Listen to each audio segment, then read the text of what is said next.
we're just going to do a little bit of this and then open it up to the audience because I'm sure you guys have quite a few questions for this unique businessman. 1987, you know, the industry was probably real similar to the way it is today. And you talked a lot about how you came out of that and did what you did. But you had, you know, you had a paying job. So my question is, why did you do it? Yeah, it was pretty tough because we were going to quit paying jobs, and we were probably going to be the last ones laid off at the company where we were. But we really just didn't like seeing our teams go up and down and seeing really good people get laid off. So we wanted to find a way to keep those good people long term. But it was super tough. But people had cut muscle to the point where they're cutting bone. So really good people were sitting at the house for us to find it. We could get the work. And the work we were chasing is what I call Sanford and Son jobs. It's like, it's all junkyard dog stuff. So it's like, take this piece of junk, clean it, paint it, put it on this little platform over here. So it's work that people weren't really chasing, but if you were efficient, you could make some money on it, keep people busy until real platforms came. How many people here don't know what Sanford and Son? Yeah, they might not. They're too young. Okay. Probably not a good term. Well, no, I got it for sure, obviously. So it's also kind of interesting, your comment about silo busting, and I had the chance to have an interview in detail about 2 hours before here. And in that discussion about silo busting, you took it a little further. I mean, I think we all know what silo busting means and that you talk to everybody in the other departments, but you carried it a step further with this cross-training thing too in the beginning, right? Yeah, like our drafters, we didn't have an electrical designer, so Felix would do the electrical design. But one of our pipers learned how to draw electrical drawings, and one of our structural pipers, or structural guys, learned how to check electrical drawings. But what that did, it make us stronger in a downturn because those people could now do more jobs. And so we call that cross-fertilizing. Cross-fertilize as much as we could on jobs to where people were more valuable wherever they were. Okay. I find it real interesting, too, your military background, but just to make sure you were on our side, right? Oh, yeah, absolutely. Okay. Ranger. Okay. And so you were in the Army. Yeah. You are pretty much a star soccer player. Yeah. On the Army. Pretty much. Yeah, on the Army soccer team. Yeah, sweeper, the last fullback protecting the goal. Okay. But somehow I found out and discovered that you're also one of the top 10 high scorers on the Navy soccer team. Yeah, that wasn't a good game. Yeah, but I wasn't the first. My right fullback, who ended up becoming brigade commander, he dribbled one into our goal because our legs were dead from playing the NCAAs. But when I tried to clear a ball, I killed this ball into our net. So then it was 2-0, but later on we did score. So there were 3 goals scored, we scored them all. But we lost 2-1. That wasn't good. Great stories. So actually horrible. So we're going to turn it over to the audience right now, but one thing, too, I would love if you watch his interview with me on the Energy Maker Show. It'll be next Wednesday. You'll also notice in this interview we're the same height. Yeah. And I had to cheat a little bit. And you were also a wrestler at Army, right? Yeah, I grew late. I thought I was going to be short, so I went into wrestling and judo, and I did both of those intercollegiately, but ended up being a leg wrestler because I just grew too much, yeah. Okay, all right. So let's go ahead and open it up from the audience. Who might have a question? I think there's microphones out there. Is there? Yeah. Here we go. I've got one here. In setting up the culture, how did you differentiate between the people? How did you incentivize? Because that typically in most companies is always an area of contention and an issue. Yeah, how did we compensate? One of the things that we did, because you're going to go through ups and downs in the industry, what we did is we bonused people when it was going up. And we would say, we're giving you this bonus. So especially drafters, they all talked. They knew to a penny what the drafters were making at other companies. So we're going to pay you enough that you can compare with all your buddies and you're going to make more than they do. But this part is bonus. So when we go through the downturn, we're going to start squeezing that down, and we're not going to have to change your base pay. And so it allowed us to ride those things without losing people. We also did a thing we called defined net bonus. So we only sold man hours. We did reimbursable contracts. But we were trying to squeeze our man hours as much as we could on any project, come up with efficiencies, find a better way to do it. And we came up with a way to bonus our department managers to where they were working to come up with those efficiencies. And it's counterintuitive. We were paid for every man hour, but if we could do jobs for less man hours and squeeze the schedules, we actually get more work. So it was like, you want me to squeeze the man hours, but we're being paid for man hours? Yes, and we'll get more work. So what we would do, an engineer on a project can engineer forever. So what you do is you get them on the project, and then we called it job on the corner of the desk. We put a new job on the corner of the desk, say, finish that job and get on this one. Every engineer wants to get on the new job. And so that would get them to finish. And so we were able to complete projects, get on the new one, and really differentiate in the industry. Yeah.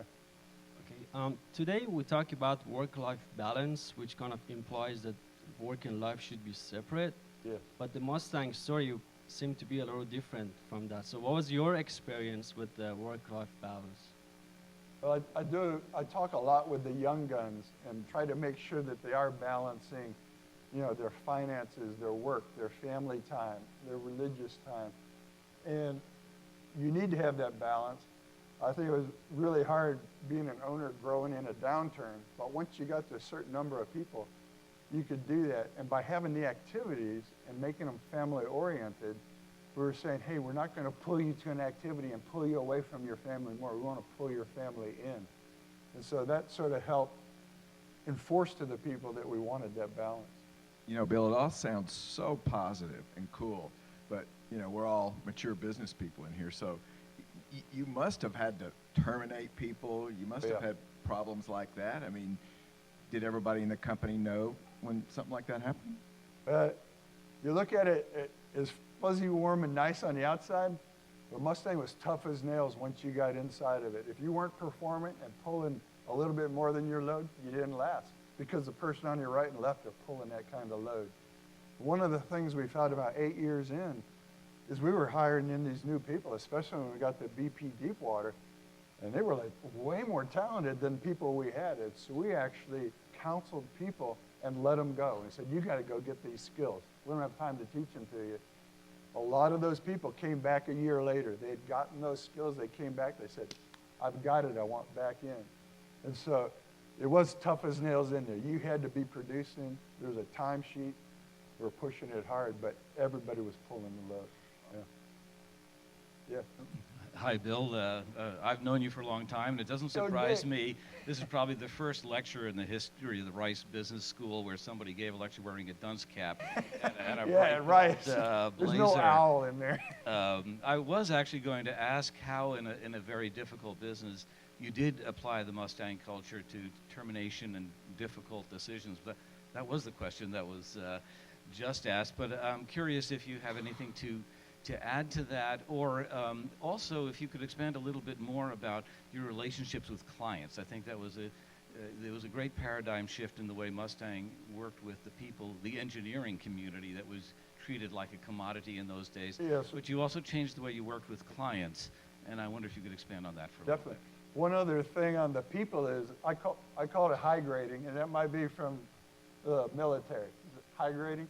And so what we would do is high grade people. So in a downturn, if we were letting some people go, we were also hiring in the downturn because some really good people were coming. And we would actually high grade. We have a better team when we were coming out of that. So we were people taking care of people, but that didn't mean all people. You better be pulling the load. You better be improving what you're doing. Our relationship with clients, everything was lump sum when we started Mustang Engineering. The client wanted a lump sum price for engineering, a lump sum price for the project. What we wanted is we wanted to get reimbursable contracts. In lump sum, you had to protect yourself from the project because if you had to do more than what you were scoped, you're going to lose money. So we said, we don't want to do any of that. We're wimps. Michelle's not as wimpy as I was. We wanted reimbursable contracts, so we were paid for every hour. And so we had to really talk to clients about this is our makeup, this is our culture, this is how we're going to do things. because they would be essentially giving us a blank check. Here, go do this job, charge your hours. Hey, I trust that you're not going to screw me with it. That takes a lot of talking and coaching because the client, again, doesn't want that career-limiting move because they're going away from lump sum. But once we started benchmarking and we were benchmarking so much better and they were top quartile, then clients started coming our way. And there was some benchmarking done by IPA that started showing that, hey, the best benchmark projects in the industry were integrated teams, reimbursable, what we had been selling for 15 years when they came out with those studies. So it turned out we moved the industry, and then the industry wanted more of it, and the whole industry, a lot of it moved in that direction. Really cool question. Yeah. Very nice talk, Bill. Thank you. Thank you. I wanted to ask you about, Wood Group entering the picture and how that, shifted or changed or kept the culture that you had started in the company, and take us to today, maybe. Okay. Wood Group was owned by Sir Ian Wood, the richest dude in Scotland, out of Aberdeen, Scotland. And when they bought us, they were only like a 1.5 billion company. So we were like a huge thing for them to swallow. We were like the calf and the python. They were trying to bring us in. Well, the way Sir Ian ran everything, he had 60 companies. He was like a serial buy companies type guy. But he bought good management teams and then said, keep doing what you're doing, deliver profits to me. So our first meeting with them, he brought the board over, and we're on eggshells. We hadn't had a boss in 13 years. His people are on eggshells because he said, do not mess with these guys because they know what they're doing.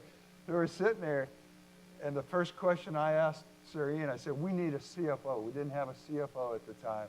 And normally an acquiring company will stick a CFO in to watch all the dollars, make sure that they're not getting messed with. So I said, Sir Ian, we need to hire a CFO. He says, we've talked about that. We think that you need a CFO. We want Paul Redmond to hire the CFO. We want the CFO to report to Paul Redmond and have a dotted line to Wood Group. And it was like, wow, we got the right company. They were going to let us continue doing what we were doing. Wood Group has progressed through second, third, and fourth generations of who's running it. And they're trying to brand it more as the whole Wood Group and get everybody pulling together, working together. Steve was part of that and rolling out the new logo that they're using. It's sort of cool because it combines, 7 equilateral triangles? Our original org chart for starting Mustang was an equilateral triangle with me in sales and marketing, Felix doing admin, and we were supporting Paul Redmond, who was doing operations and facing the industry. They've taken that to where it's 7 triangles that are the core values that they're trying to push throughout the organization. So Wood Group is pushing culture, and we're trying to work that same culture into what we're doing. So it's been a good relationship. You might have mentioned this before, but did you and Michelle overlap at all at the company? Yes, well, Michelle came in on the big deep water project Thunder Horse. So A.J. Cortez was running it. A.J. Cortez ended up taking over all the facilities, and Michelle took over the Thunder Horse, that huge thing, like that semi-submersible you saw. And so got to saw her come in. Steve Knowlesman, he came in, he worked for A.J. Cortez. You can tell A.J. Cortez was like a super troop. Ended up running a lot of Mustang. Rafael Massa, it's a pleasure meeting you, and I enjoyed very much your presentation, by the way, very, very interactive. I wanted to ask you, what do you see today, similarities and differences between the previous downturns? I've been through 2, this is a 3rd. What differences and similarities do you see, from the previous ones, now in addition to the Iranians adding 2 million barrels a day lifting the embargo? Well, you have to know that the oil price is going to go up and down. And so when the oil price drops below $45, you would think that all fracking has stopped. But fracking hasn't stopped. It's now bid tighter. The people that are doing it have to do it tighter, and they have to close ranks. And they're going to drop 50% of the people that weren't doing it well are going to fall out of fracking. But that's what happens in the upswings and the downturns. And you say it's the 3rd one, I say it's the 7th. But I felt every one of them really hard. And so you have to be building for the next downturn when things are going up. And then when things downturn, this is similar to back in 1987. You have to lock arms and pull together and you have to boil the fat out of the handoffs. And that's what you're going to see happening in the industry now. The engineers, the vendors, the clients, they're going to figure out how to do projects leaner and meaner than they did, and they'll come out stronger. Yeah, Well, you talked a little bit about your, can't hear. okay. Yeah. Okay, you talked a little bit about your early years. I'd like to know more about your childhood. You said you were an Eagle Scout. Yes, You grew up in the 1960s. That's Oh, yeah. usually what we refer to as the civil rights movement. yes. Okay. Were you told that college was an option for you? Both of my parents went to college. My mom didn't graduate. My dad did graduate. So I always sort of thought I was going to go to college. But when I was a junior and senior in high school, I was like, man, I don't think I want to study anymore. I think I want to just go get a job and go to work. My dad was trying to convince me I didn't know as much as I thought I knew. And I applied to West Point, and it was a very fair thing because there was no politics, no connections in our family. You took a civil servant test, and they just winnowed it down. I had no idea what West Point was like.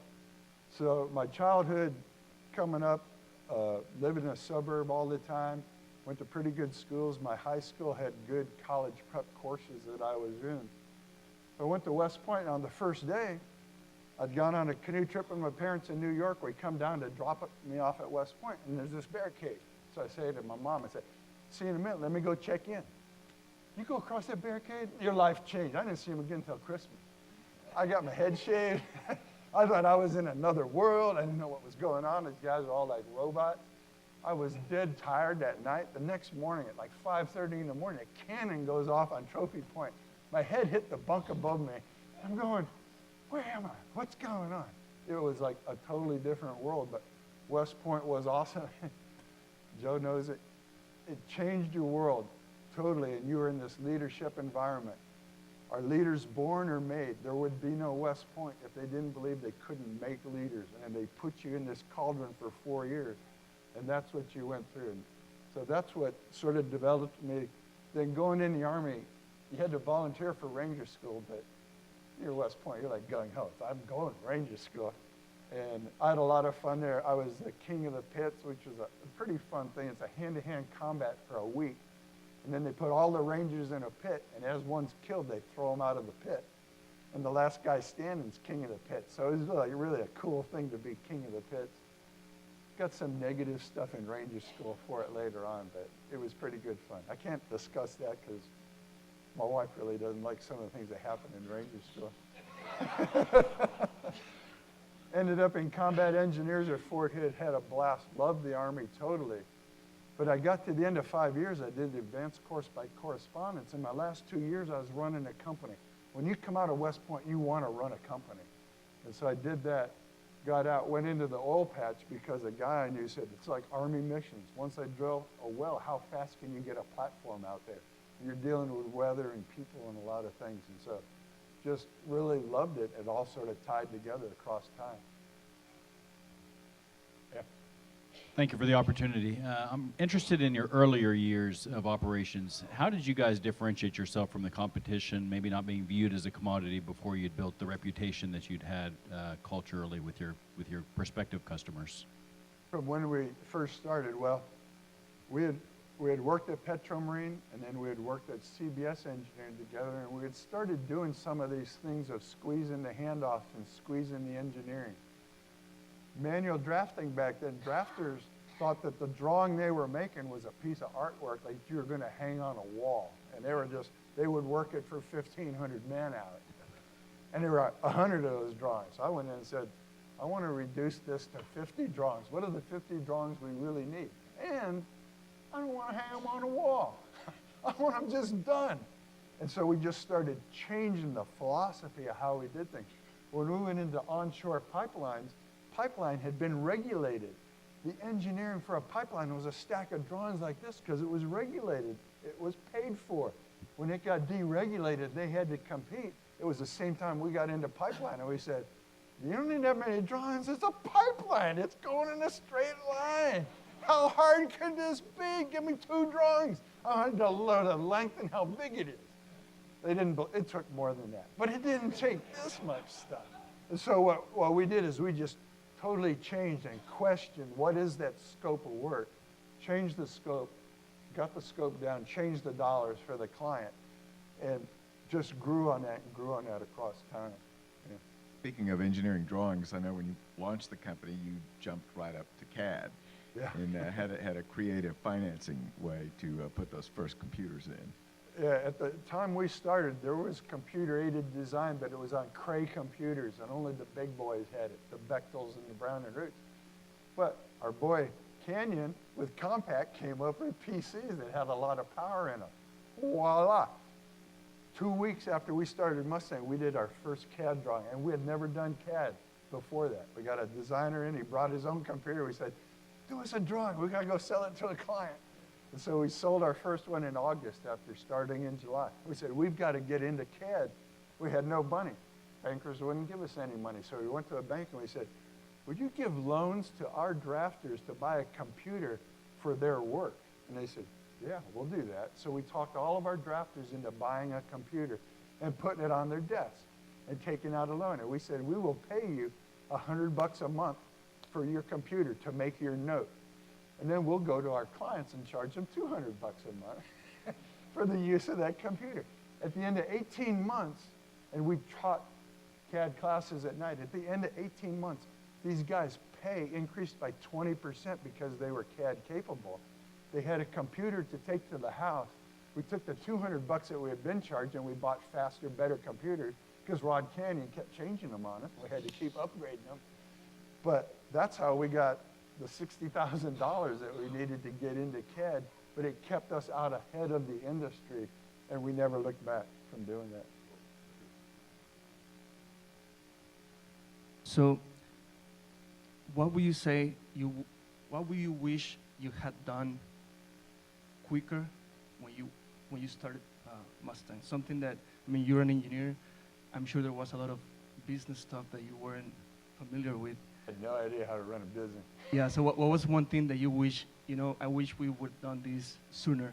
We went to a Small Business Association, SBA, and took one of their seminars on how to start a business, and they gave us two things. One is pay the tax man every time, because that dude's gonna come and kill you if you don't pay the taxes, and do a business plan. So we did a business plan. And when I went to those bankers that wouldn't give us any money, one of the things they told me is that engineers run really bad businesses. And I go, why is that? I said, because they're pointy-headed engineers. They'll just keep engineering on it even after they're not getting paid anymore. They'll keep working it. And so they don't feel good about billing the client. And then they run out of money. I said, well, that's good. We don't want to do that. And so one of the things we had to get smart at was how to be good businessmen. And so that's why we took the philosophy of being reimbursable. So every man hour that was billed had built-in profit in it. So as long as we billed a certain percent of our man hours, we had built-in profit, we weren't going to mess up. And so that sort of changed what we wanted to do, but we had to change an industry to go toward doing that. Can't think of anything that we would have liked to have done faster. We would have liked to have gotten into three-dimensional design faster. We got on into it pretty much as fast as the computers got to where they could do it. As soon as they had enough power, because we couldn't afford to do it on the big Cray computers. It was too expensive. Good question. Yeah. Tyra Rankin, I love your passion and humor and the silo busting. I love silo busting. Talking about innovation, I remember reading about 2008 that Mustang was awarded a contract to do front-end engineering for the Masdar project in Abu Dhabi, which was sort of a sustainable city and energy project. I think MIT was one of the partners for that project. And you guys did the carbon capture and sequestration. And that was in 2008, which was, one of the times when the market was going like that. You're beyond my time. Steve Noel's going to have to answer that question. Well, I was just curious about sort of, the connection there between your innovation and the market downturn, and is carbon capture something that would be useful now for the business? I know that we moved in a lot of directions. One of the things that we tried to do, like when you went into deep water, you would want to test a well before you're going to invest $8 billion to put something out there. But to test a well, you would need to flare the gas. And you weren't allowed to flare gas in the Gulf of Mexico. I got a process engineer, and there are technologies to convert natural gas to a hydrocarbon chain. And so I told this process engineer, I want to do this, but I want to do it the most inefficient way you can do it for the least equipment, because it's got to go on this floating drilling rig out here. Because all I want to do is make that gas disappear and not have to flare it. But we would innovate in a lot of different things. Those two particular projects I wasn't involved with. That was, Steve may know about them, but Steve, can you address that at all?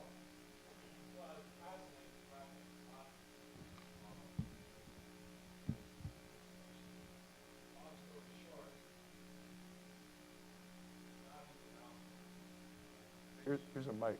Thank you. And so eventually funding ran out on the project. It's still on the books, and if they start it back up, hopefully Mustang will be right involved. But there's also technologies out there where you can use wave motion to generate electricity. There's projects to put the windmills offshore. We do all that kind of stuff. Hi, I have a question. It's so I'm a believer, man. I mean, I believe culture is basically really. I mean, fundamentally we're people, and that's what we are. Okay. Right. So fundamentally, so I've tried. So I'm looking for some advice. So when you talked about the culture, you were, the way I kind of do the analogies, you're seeding the culture. You said it grows from the ground up. At the top has to throw the seeds. Absolutely. Right? And the water, and they have to water once in a while, and then it'll grow. Okay. But if you're not at the top, is there a way to seed, like from a lower level, where you got to kind of seed up and down? Yes, and I've actually talked to companies that did that, where the top guy's an engineer, and his personality is not extrovert. He's looking at his shoes. He's not looking at the other guy's shoes. And that person could not get into it, but the people below them knew that they needed it. And you actually can do it. You can do it 2 levels down. You can do it 3 levels down. And it may only go from that level down. And the people above will have the advantage of it. They may not be involved in it, but you can do it at any level. And you can do it in pieces of companies. There will be pieces of a company that will grab that culture and do it and hope that it'll end up spreading across the company. So definitely you can, but you've got to get the champions, and you've got to create the habits, and you've got to pile the sand to do it. Yeah. My turn. You talked about communication being one of the key tenets of building a culture. How do you scale that as you grow from a small company to a global organization? That's where I really think it has to permeate the fabric of the company. It has to become the way you are, that everybody's going to communicate, they're going to cross-fertilize, they're going to make heroes of each other and everybody that walks through the door. You got to feel it in the hallway. And then we would take people and we would put them in London into the Woking office. We put some of our water walkers that really drank the Kool-Aid and totally believed it. We put them into Woking, and you're in a different culture. But there's people that want it, and once they understood it and saw how it changed the way they were doing projects, then they're doing it. And then when we seeded Saudi Arabia, we seeded from Woking people and from Houston people. Because in Saudi Arabia, there's people that speak with an English dialect, and there's people that speak not really with a Texan, but with an American accent. And so you seed it, and you get it growing. We did the same thing in Perth, Australia. So it's got to be part of your fabric. Everybody believes it, and then you can seed it as you go out. Yeah. Up here. Hi. I have a question about your communication and your team building. Yeah. Do you do all of that internally, where you build all of that, or do you use external companies that would come in and learn about your culture and then put programs together? We did it all internally, and so it would drive my secretary nuts because she had to not only do all the sales and marketing stuff, then she had to help me with all this internal. But I ended up creating a team of what we called rabble rousers. And so I'd got 15 or 20 volunteers. And then we'd break the year up and we would get activities. And they would come up with ideas for activities and they would take ownership of it. And Steve and I, we did things where we would serve meals and the management team would serve the meal to all the people that were the rabble rousers for the year and thank them for what they did. But then those rabble rousers, they would get 5 or 6 people to help them put on an event like a skating party or whatever outside. So we did it all internally. And as we grew, we figured out how to do it and how to split it into smaller pieces where it could still keep going. But didn't bring in outside people. When we started the leadership training, when Charles Wilds came in, we started bringing outside consultants in to help us learn about ourselves as a management team. But that was a little bit different than pushing the culture. Yeah. Yes? See you, Trey.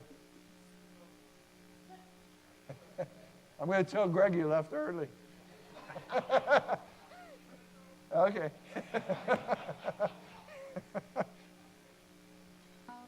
I'm wondering how Mustang see the same culture in different parts of the world and how translate the same culture in different parts of the world with different backgrounds for different clients. And the reason that we added that video at the beginning is because I was asked that question a number of times when I would talk culture. They would say, well, could you actually take that overseas and take it into a different culture? And that's why that video is a lot longer. Mustang put it out in 2015. And it just blew my mind when I saw people speaking in their own language, but when you interpreted the words and the feeling and how they talked, you could say, they drank the Kool-Aid. That Kool-Aid, they're drinking it in Saudi Arabia. They're drinking it down in Colombia, in Bogota. And so you weren't sure. It's like, it's a gung-ho, it's a different thing. It feels sort of American-ish. It's Judeo-Christian values. Is this stuff going to translate when you take it? But people taking care of people, doing to others as you would have them do unto you, that translates into any culture. And there's people who want that, and they want to be part of it, and they want to go to work in a place that is that way. And it's self-sorting. People come in, and if they don't like it, they don't last very long. I had a secretary came in last 4 hours. So it's like you feel it. Yeah, I'm a little bit tired. It was Redmond. It wasn't me. He's not here. But it's self-regulating. A person comes in, they don't drink it, they're out. Because the people want it. They want to figure out how to do it in their culture. And so it does work. It does translate. And that video is my proof. But you're bound to have had, some star performers that were valuable players that didn't drink the Kool-Aid. Oh, yeah. Had one of those, I won't name names, but Steve will know exactly. We had rainmakers. We had rainmakers, guys that could have a client eating out of their hand. They could schedule the whole project. They could take care of the project. But they didn't treat their people good. And everybody at Mustang would go, man, he's not a Mustang person. And then that guy would be gone. And they would go, whoa.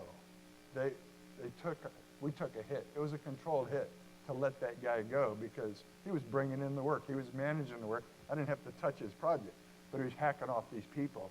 And he wasn't doing it the Mustang way. A number of those across time. The resume's good, but the personality's not right. And it didn't matter what level they were. They didn't last. We washed them out. Or somebody washed them out. If I heard about them, I did. Hi, thank you. My name is Mary Jane Heaney. I actually work for the Boy Scouts here in Houston, so great. I'm glad to hear your story about Boy Scouts. I work for the Exploring Division of the Boy Scouts, and I'm curious, one of the things we do is we do career education programs, and we go out to businesses. I'm curious to know what your thoughts are as far as industry's role. I know students, they don't get a whole lot of career education in schools, and I know that the pipeline is shrinking, and we need more engineers and skilled trades, all kinds of things. What are your thoughts on industry playing a role in bridging that gap and getting into the schools and teaching some of those things? A great question. I love the Boy Scouts. My parents got divorced when I was very young, and so I had a single mom for a while. And to me, I think Boy Scouts saved me, and that's why I love Boy Scouts so much. And that's why I gave a lot back to them. I ended up being a silver beaver. Steve and I talked that he's an Eagle Scout also. He said, we never met a silver beaver when we were growing up. They were so rare. And then I headed up Friends of Scouting and took it from $600,000 a year to $1.5 million a year. And we changed Friends of Scouting into a fun thing instead of a whiplashing every month. And we Mustangized it. It was really a lot of fun. And I ended up getting Distinguished Eagle Award, which is only like 2,000 of them since it came about. So love Boy Scouts, want to push it everywhere. There's a legacy thing that Mustang gave to the 3 owners when they retired, where they actually go into a junior high and they help that junior high and teach them engineering and try and get them interested at junior high level. And now I think Mustang's doing that at another junior high. Haven't really worked that I know of that much with the high schools, but I know West Point has like a bridge design program to get engineering into the high schools, and it's an online program that they can do. Our big problem in the oil patch is every time there's a downturn, nobody comes in. And so our big thing, we went the whole 80s with no young people coming in. And that's why we started the Young Gun program. We had to fill that gap. And so even in a downturn, we still have to find a way to hire those new college grads and keep seeding those people coming along. But junior high and high school, there are some programs that we're pushing. I know West Point has them. Boy Scouts, there's actually engineering merit badge now, so a lot of neat things are going on there. Bill. Yeah. I remember when I was worked at Mustang, you often, and the co-founders would often say thank you. Yeah. And I want to tell you thank you. You made the industry a better place. You made a lot of people's career a lot better, and you helped make my career.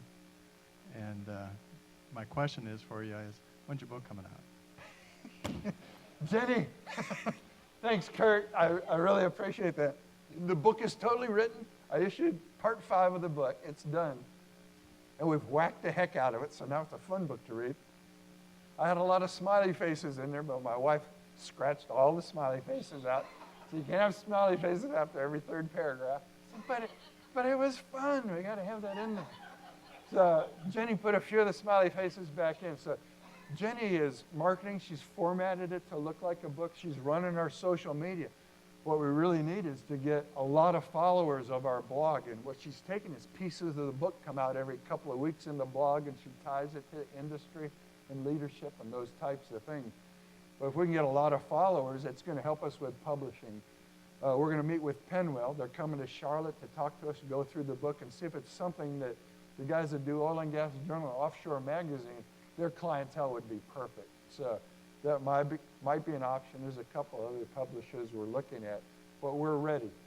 And it's probably going to get some editing with whoever picks that thing up. So it'll have to go through that last thing and then be on the website. You'll see it. We'll come back. We'll sign books. We'll have some fun. We'll drink the Kool-Aid together. Yeah. Bill, thanks for a great story about culture and Mustang Engineering. It's really impressive. I've been specializing in process safety in recent years, and several of the major incidents that have occurred in the industry have been attributed to failures in process safety. Yes. Do you have any special insights with regard to process safety, or to, in more generally terms, health, safety, and environment, assuring health, safety, and environment in projects? One of the things that we were doing and we didn't know we were doing until it got a name was designing for inherent safety in a process. So one of the things would be like if you could reduce the amount of oil and gas that is held in a process, it's inherently safer. Because if there's a rupture, there's going to be less stuff out there. And so it was, how can you change the thinking to where if there is an accident, this thing is inherently safer when something happens. So there's some of those things going on. Every meeting that I've been in at Mustang, they start it with a safety minute. And that was started back in the early 2000s. And it's great to see Michelle and Steve that that's still going. There's a safety minute at the beginning of every one of those. when I would go mow my lawn and use my weed eater, I started wearing safety goggles because we were doing a safety minute all the time. I said, if I got hurt, it would look really stupid. And I blamed it all on BP making us do these safety minutes because we were pushing it on everything. Don't put scissors in your drawers and all those types of things. So there's been a lot more work on safety, and it's personnel safety as well as industry safety. And like the talk I heard today was use the handrail when you're on stairs. That's like personal protective equipment that you'd use when you go on a platform. And so it's just changing a mindset where people are thinking safety in everything that they're doing. But I think everybody's moving in that direction. To talk about safety, Bill, I was working under Mustang, not for Mustang. Okay. And Wood Group, I saw letters from the president, and he personally had an interest in safety. Yeah. And it didn't appear false. It appeared sincere from the very top. You see it from the top, safety is pushed. And I'm sitting down at the bottom, and I'm seeing it come from Yeah. up there. And that was impressive. And that was from Wood Group, and they were apparently trying to let you run Mustang. Yeah. Well, you're talking about some things that are good business, okay? Having a great culture is good business. Having a great safety record is good business. I noticed you put Jake St. Milo up there, which went fairly quickly. Bigfoot, which is not out in the Gulf, I don't think, right now. Yeah. You didn't put that one up there. No, not till it's out there. A lot of things can happen. Sorry, Michelle. A lot of things can happen. Something would go down. Any more? Really enjoyed it. Yeah. Let's hear it. Let's hear it for Bill. Good job. Very good. Yeah, let's thank Bill and Russ. I hope you enjoyed the program as much as I did, and Bill's enthusiasm. Gotta love it. He was the same way in Scouts. He was the same way when we went out hiking and backpacking. He's just an enthusiastic guy, and there's something to be learned from that. So thank you all for coming. Drive carefully home. And if you don't see your name up there on the sponsor list, think about becoming a sponsor for the MIT Enterprise Forum. Yeah. Yep. Okay. Thank you.